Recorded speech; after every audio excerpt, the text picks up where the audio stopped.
Hi అండి, అందరికీ నమస్కారం అండి. అందరూ ఎలా ఉన్నారండి? బాగున్నారా? ప్లీజ్ నా వీడియో నచ్చితే కనుక సపోర్ట్ చేయండి.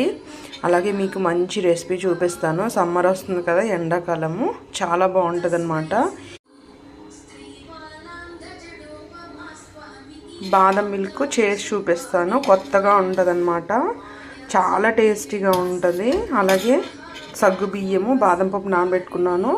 ఇవేమో గార్నిష్ కోసము పాలు, అలాగే కస్టర్డ్ పౌడర్ కూడా వేయాలి, చూపిస్తాను. ఇగోండి కస్టర్డ్ పౌడర్ కూడా వేయాలి. బాదం మిల్క్ చేద్దామని అయితే ఇవి నానబెట్టానండి. ఇవి కొత్తగా మనం యాడ్ చేసుకుంటున్నాం అనమాట. సగ్గు బియ్యం, అలాగే రసం పెట్టాను.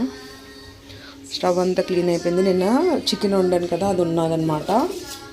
అలాగే పెరుగన్నం తింటారు, వాటర్ పోసి వదిలేసాను అనమాట. పెరుగు ప్యాకెట్,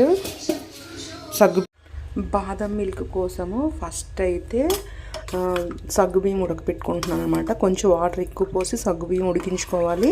నేనైతే సిమ్లో పెట్టి ఉడికించుకుంటాను. బాదం మిల్క్ చేసుకోవడానికి అయితే ముందుగా గిన్నె అయితే తీసుకున్నామండి. దాంట్లోని పాలు పోసుకుంటున్నాము. ఇది ఒక 1/2 లీటర్ పాలు అనమాట. కొద్ది చిక్కగా ఉంటాయి కాబట్టి కొద్ది వాటర్ కూడా పోస్తాను. వాటర్ తీసుకున్నాం కదండి, వాటర్ కూడా పోసుకున్నాను. ఇవి బాదం పప్పులు ముందుగా వేసేసుకుంటే ఉడుకుతాయి అనమాట, బాగుంటాయి ఉడికి. అట్లానే కొంచెం మరిగినాయి కదా, కొద్ది మరుగుతాయి అనమాట. అలాంటప్పుడు బాదం మిల్క్ వేసుకోవాలి, ఎందుకంటే వాటిలో కలిసి మరుగుతాయి అనమాట. ఒకసారి ఇలా కలుపుకోవాలి, బాగా మరిగితే బాగుంటుంది. పొంగొచ్చాయి కదండి, ఇప్పుడైతే షుగర్ వేసుకుందాము. బెల్లం వేస్తే బాదం మిల్క్ ఇరిగిపోతుంది అనమాట, మిల్క్ ఇరిగిపోతాయి. అందుకని తగినంత షుగరు పడుతుంది. ఆ మాత్రం సగ్గుబియ్యం కూడా వేసుకుంటున్నాం కాబట్టి షుగర్ అయితే పడుతుంది. ఒకసారి ఇలా కలిపేసుకోవాలి. చూడండి, ఇలా మిల్క్ మరిగిన తర్వాత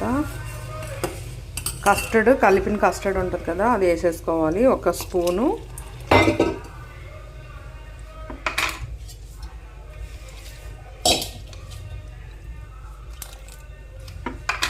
ఇది ఒక 15 మినిట్స్ మరిగించాలి. మన ఇష్టం. ఇదిగోండి, బాదం మిల్క్ అయితే రెడీ అయిపోయింది.